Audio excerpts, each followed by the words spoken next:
রাজধানীর মহাসড়কগুলোতে শৃঙ্খলা ফেরাতে নানা উদ্যোগ নেওয়ার পরও সাধারণ মানুষের ভোগান্তি শেষ হচ্ছে না। সাত রাস্তার মোড়ে এই মুহূর্তে আছেন আমাদের সহকর্মী স্বপন আহমেদ, আমরা তার সঙ্গে যুক্ত হতে চাই। স্বপন, সকাল থেকে আসলে আপনি বিভিন্ন এলাকায় আছেন, বিভিন্ন এলাকা সম্পর্কে জানাচ্ছেন। সাত রাস্তার মোড় একটা ব্যস্ত এলাকা, সেখানকার আসলে পরিস্থিতি কেমন দেখছেন? ধন্যবাদ আরিফিন।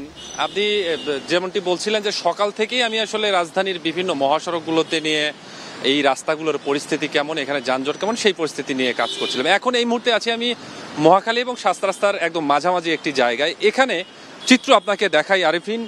এই যে দেখতে পাচ্ছেন আপনি রাস্তাটা, এই রাস্তাটার যখন যানজটের তৈরি হয়, এই যে মোটরসাইকেলগুলো আছে, এই মোটরসাইকেলগুলো কিন্তু ফুটপাতের মধ্যে উঠে যায়। একটু আগেও কিন্তু সেই চিত্রটি এখানে ছিল।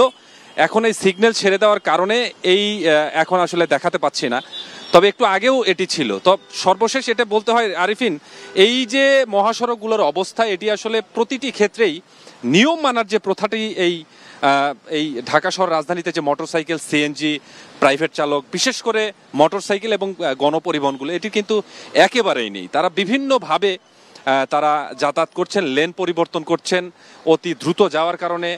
যারা মোটরসাইকেল ব্যবহার করেন তারা যাত্রী পেছনে নিয়ে অতি তাড়াতাড়ি তাদেরকে পৌঁছে দেওয়ার কারণে তাদের এই লেন পরিবর্তন করার যে প্রবণতা, সেটি অনেক বেশি। পাশাপাশি এই যে গণপরিবহন যেগুলো যারা রয়েছেন, তারা আসলে বিভিন্ন জায়গা থেকে, বিশেষ করে এই সড়কটিতে অর্থাৎ মহাখালী থেকে আপনার এই সাত রাস্তা পর্যন্ত যে সড়কটি রয়েছে, এই সড়কটিতে এই লোকাল যে গাড়িগুলো রয়েছে, গণপরিবহনগুলো রয়েছে, এই গাড়িগুলো কিন্তু বিভিন্ন জায়গা থেকে যাত্রী নিয়ে থাকে, যেটির কারণে বিভিন্ন সময় এই সড়কটি জুড়ে, বেশিরভাগ সময়ই এই সড়কটি জুড়ে যানজটের তৈরি হয়, যার কারণে আসলে পুরোটা সময় ভোগান্তি পোহাতে হয় সাধারণ মানুষকে। শুধু এই সড়কটা নয়, রাজধানীর বেশিরভাগ সড়কেরই আসলে একই অবস্থা।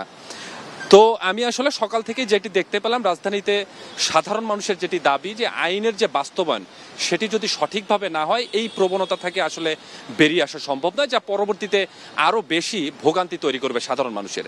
তো এই ছিল আমার কাছে। এখন আমরা চলে যাব রাজধানীর শাহবাগে। সেখানে আছেন আমাদের সহকর্মী জাহিদ হোসেন। আমরা তার কাছ থেকে রাজধানীর ফুট ওভারব্রিজ সম্পর্কে বিস্তারিত আরও তথ্য জানবো। জাহিদ।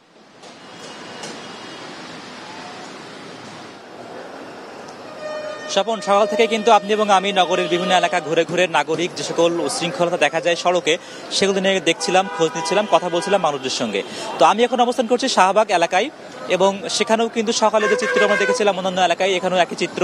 মানুষজন ফুট ওভার ব্রিজ থাকা সত্ত্বেও সেগুলো এড়িয়ে চলছেন এবং বেশ ঝুঁকি নিয়েই তারা আসলে রাস্তাটি পারাপার হচ্ছেন।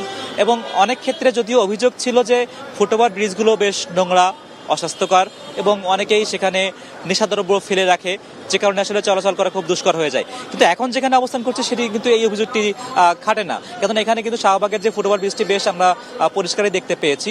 এবং এর পাশাপাশি মেট্রো রেলের যে স্টেশন, তার সঙ্গে কিন্তু এই ফুট ওভার ব্রিজের সংযোগ করে দেওয়া হয়েছে, অর্থাৎ নাগরিকরা যাতে করে সহজে ঝুঁকিহীনভাবে এটি পারাপার হতে পারে, সেই ব্যবস্থাটি এখানে রাখা হয়েছে। কিন্তু মানুষজন কিন্তু আসলে এই ঝুঁকি নিয়েই রাস্তা পার হচ্ছেন, যেই চিত্র আমরা সকাল থেকে রাজধানী অনেকাল দেখছিলাম।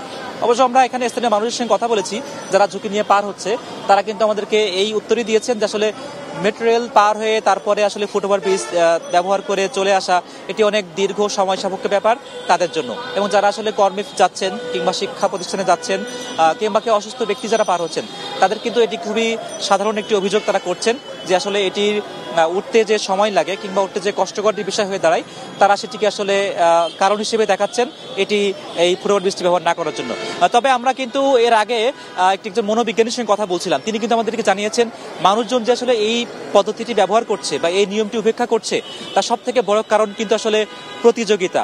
নাগরিক জীবনে আসলে একে অন্যের চেয়ে যে এগিয়ে যাওয়ার যে ইচ্ছা বা প্রবণতা, সেটি কিন্তু মানুষকে এই নিয়ম ভাঙার জন্য বেশি উৎসাহ দিচ্ছে। তো আরিফিন, রাজধানীর শাহবাগ থেকে ফুট ওভার ব্রিজ না করার যে প্রবণতা, তা নিয়ে আমার কাছে এই ছিল সর্বশেষ।